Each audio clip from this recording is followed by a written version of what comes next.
It's time now for some tough love on the subject. The reason there is so much violence and chaos in the black precincts is the disintegration of the African American family. He's got a point. He's got more than a point. Bill?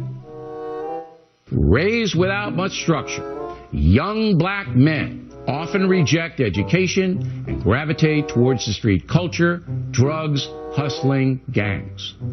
Nobody forces them to do that. Again, it is a personal decision.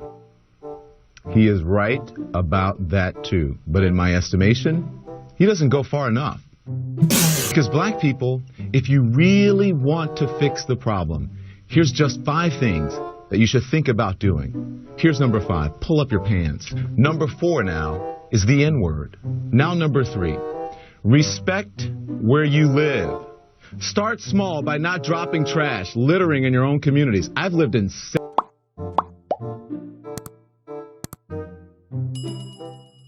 Number 2, finish school. You want to break the cycle of poverty?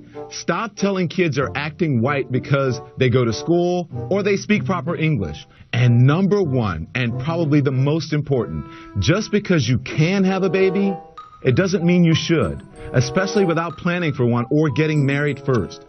What the hell was that?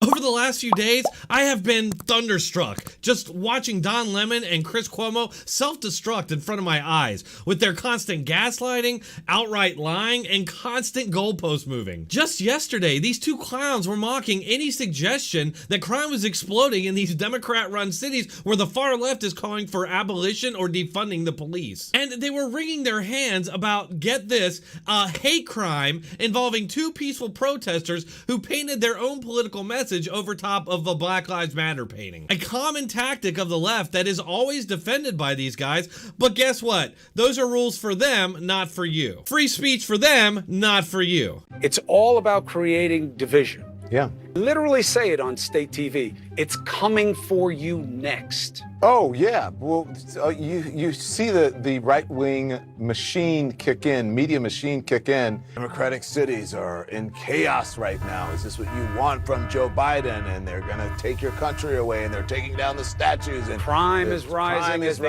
defund police. Oh, my gosh, it's so bad. And they get defunding police. It's like...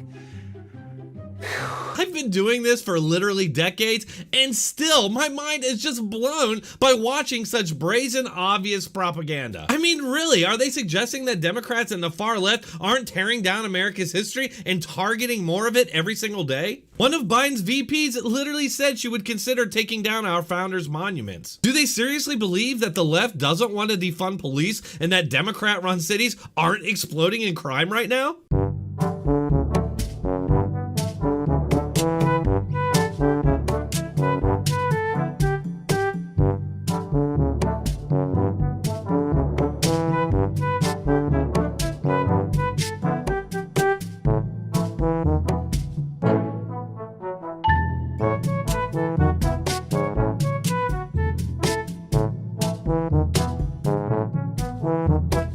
So let's just get back to Don Lemon and Chris Cuomo mocking the suggestion that crime is rising in Democrat-run cities.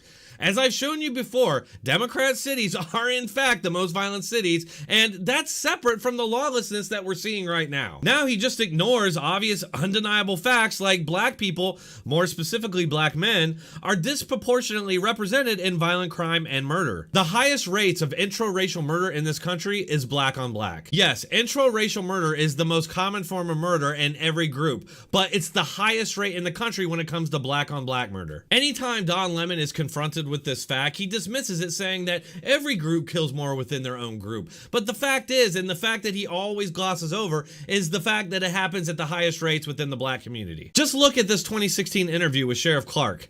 Clark brings up this fact, and Lemon just dismisses it with the usual trope. Let's have a conversation about the black on black crime, which kills more black males, which is more of a threat to any black male in the United States than a law enforcement officer. Sheriff, yes, that's a different conversation. We can walk and chew gum at the same time. There's an issue when it comes to violence. Black on black crime, or it's crime. White people kill white people, tend to kill white people. You know, Black here we people go. tend Not to kill black in the people. numbers. Not in the okay, numbers. That's fine, but that's a different I don't conversation. care. Lemon had no response. Now, look what Lemon said about this just a couple days ago. Know that, but I agree, but that's not what the Black Lives Matter movement is about, Terry. Black Lives Matter is about police brutality and about criminal justice. It's not about what happens in communities when it comes to crime, black on black crime. People who live near each other, black people, kill each other. Same as whites. 80-some% of white people are killed by white people because of proximity. Very true. It's the same thing with black people. That happens in every single neighborhood. I can't have a conversation with you if we're both talking at the same time. See what I mean? He even mentions the percentage of white on white murder, but fails to mention the percentage of black on black murder. He can't, because if he were to do that, it would destroy his entire narrative. He's manufacturing a false reality with a very selective dissemination of information. Somehow, we need to start opening the eyes of our opposition. Otherwise, we are on a collision course in this country that will not end well. To that point, I'd like to invite any left-wingers out there to my Discord so we can get some discourse going. Don't get me wrong, it's not bad to have a bunch of like-minded people to discuss things that you're all interested in, but I'd like to be a little bit more productive. Come on over, chat with us, explain to us why you buy into these people over at CNN. Explain to us why you're buying into what people like Don Lemon are spewing. One last reminder, on Friday at 8 p.m. Eastern, I'll be appearing on Dylan Burns TV, which is on Twitch, joining 3 other right-leaning people to debate 3 left-wingers. It should be really interesting, so make sure to check that out tomorrow night at 8 p.m. Eastern. I'll put a link in the description. That's all for this episode. Please hit that like button, share, and subscribe. If you'd like to support this channel, you can do so on one of these platforms. And as always, you can find all those links in the description and pinned comment. Thanks for watching. Keep coming back.